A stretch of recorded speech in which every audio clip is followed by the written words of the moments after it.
My dad's workshop smelled like cedar and WD-40 and something underneath both of those that I could never quite name. He built the workbench himself when I was 4 years old, and I remember sitting on the garage floor watching him measure twice, cut once, saying that like a mantra. He said his father taught him that. He said it was the only real lesson worth passing on. He died on a Tuesday in March.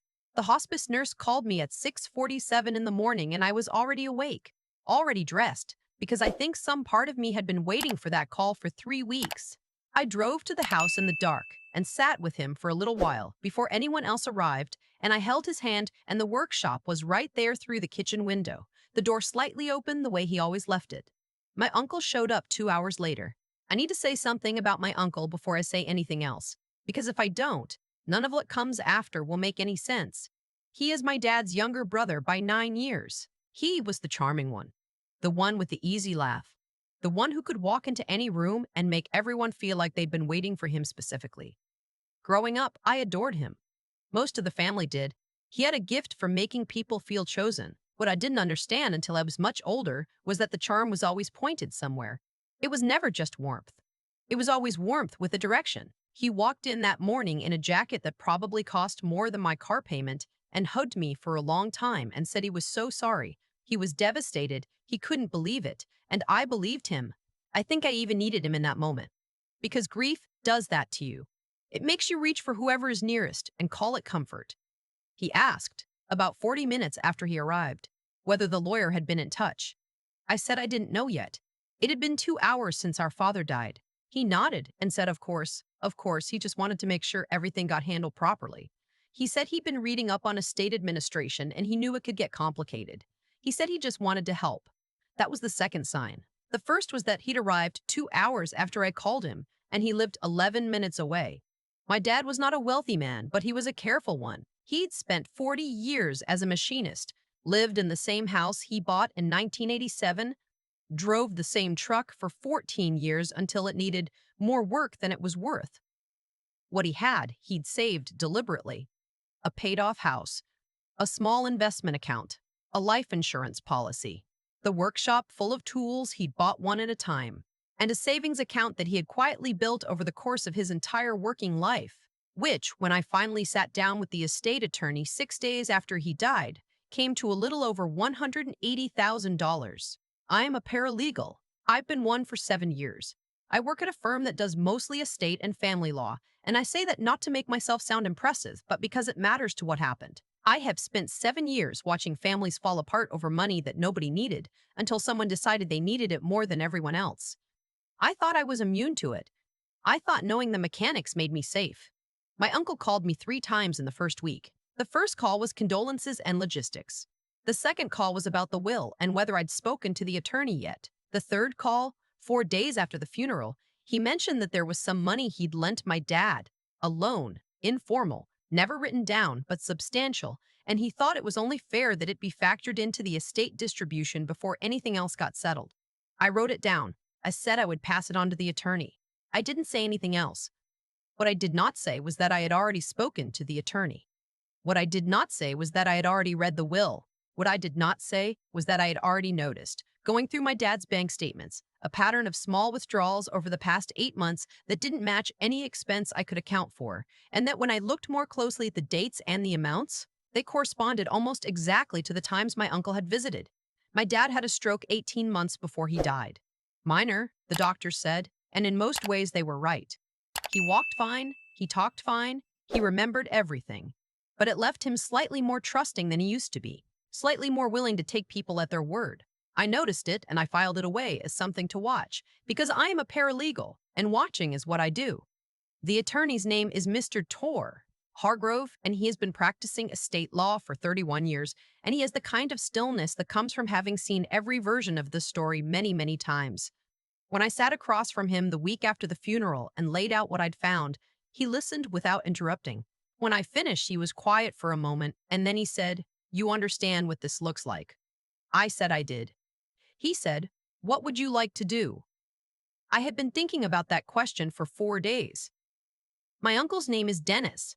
I should tell you that now because what comes next doesn't work without it. Dennis is 61 years old, and he has a boat he can't afford. and a condo in a building with a pool and a second car that is also a boat, and a series of business ventures that have all, in his telling, come close to succeeding without quite getting there.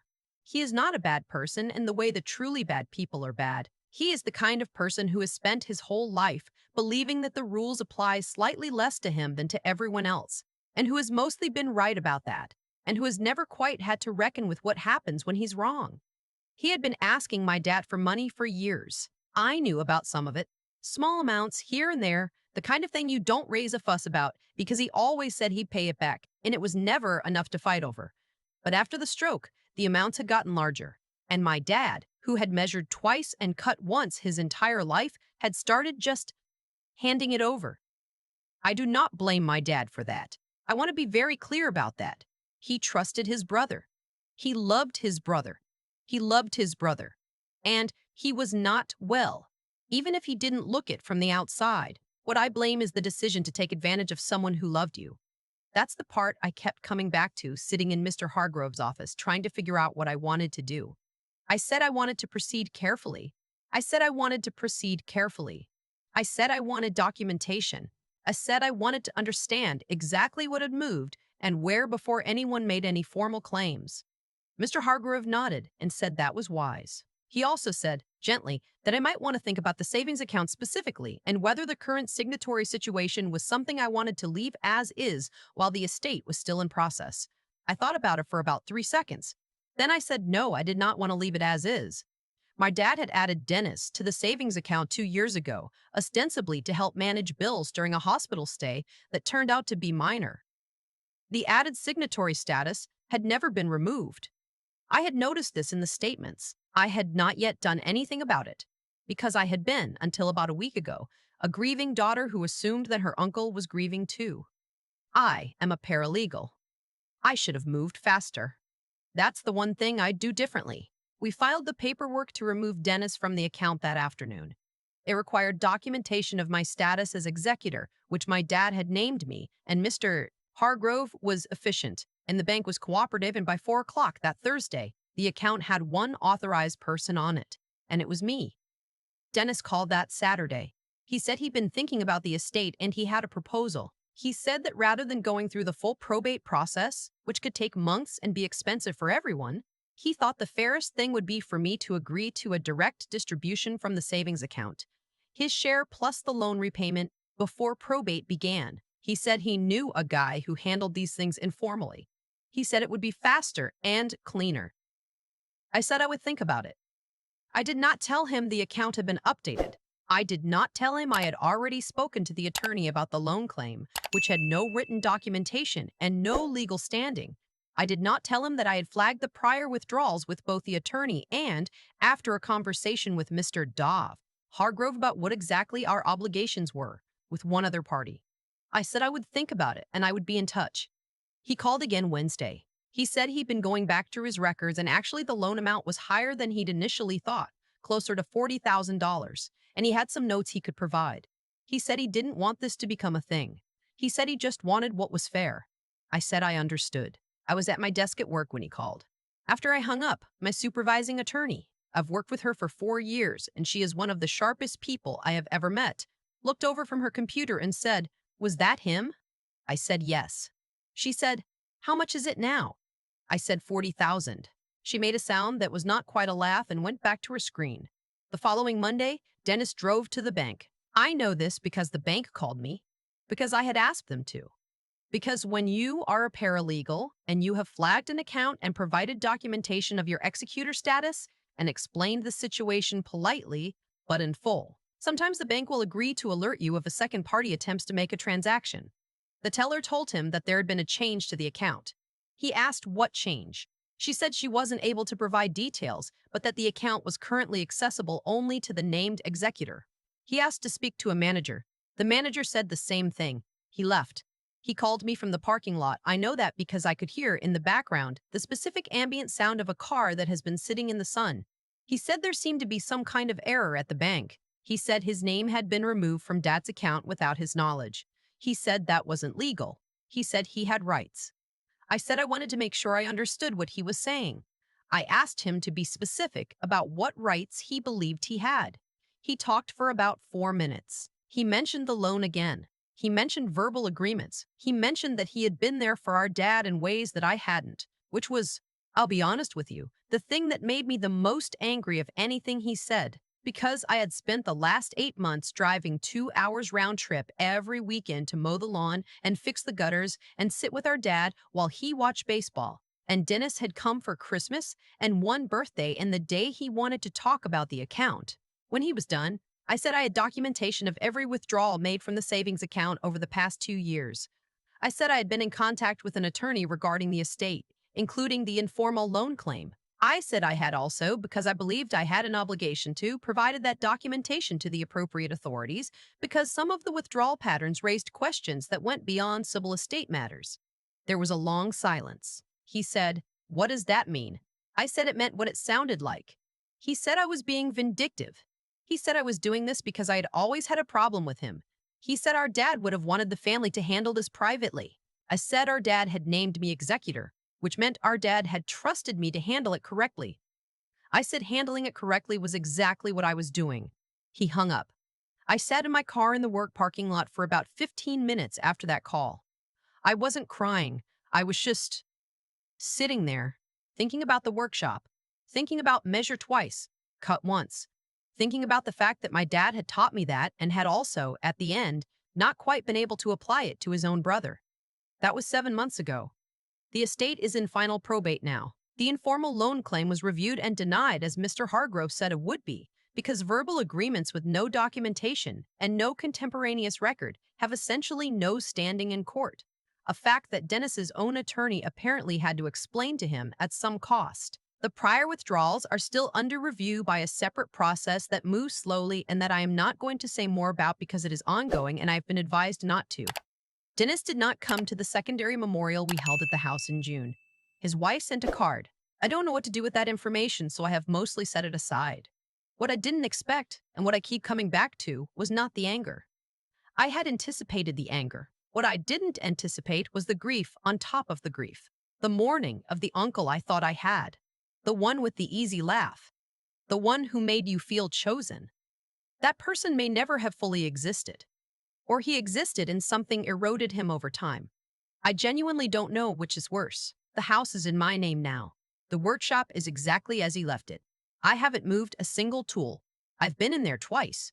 Just to stand there, and both times I thought about how he built that workbench when I was 4 and how he said his father taught him to measure twice.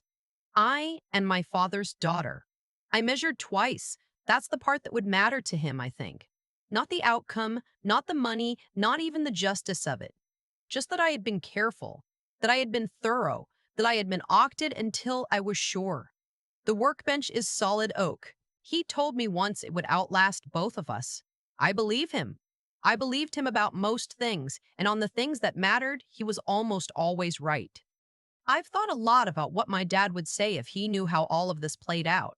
Not the legal part, not the account, not Dennis standing in a bank parking lot calling me in a panic, but the whole shape of it. The full arc of what happened and how it ended. I think he would say he was not surprised. And I think saying that would have made him sad. That's the part that stays with me. Not the anger, which faded faster than I expected. Not the satisfaction either, because there was less of that than I thought there would be. What stayed was the sadness of watching someone choose, over and over again, the version of themselves that was smaller than what they could have been. Dennis is not a stupid man. He is not even, in the conventional sense, a cruel one. What he is someone who spent 61 years believing that wanting something hard enough was the same as deserving it. And that belief, that particular confusion between desire and entitlement, is what cost him everything he thought he was going to get. Not me, not the attorney, not the bank, him. His own thinking, applied consistently over a lifetime, arriving finally at its logical conclusion. That's what I mean when I say I believe in cause and effect more than I believe in almost anything else. Not as a comfort, not as a story we tell ourselves so the world feels fair, just as a plain, observable fact. The choices we make accumulate. They compound. They become, eventually, the life we are living and the person other people know us to be. Dennis made his choices. I made mine. We both ended up exactly where those choices pointed. I made mine because my dad taught me to, not in any dramatic way. He never sat me down and gave me a speech about integrity. He just lived in a way that made certain things obvious. You do the work before you need it to be done. You verify before you trust. You prepare for the conversation you hope you won't have to have. That's not cynicism. That's just respect for how the world actually operates. What I want to say to anyone who is sitting in something similar, a family that is not behaving like a family, a situation where the people who should be protecting you are the ones you need protection from, is this: your clarity is not betrayal. Documenting what you see is not aggression. Protecting what is rightfully yours through legal and legitimate means is not being vindictive. It is being responsible. There is a difference, and it matters, and don't let anyone who benefits from your confusion tell you otherwise. I am my father's daughter. I measured twice. And when it was time to cut, I cut cleanly, without hesitation, without cruelty, and without apology. The workbench is still in the garage. I think I'm going to start using it.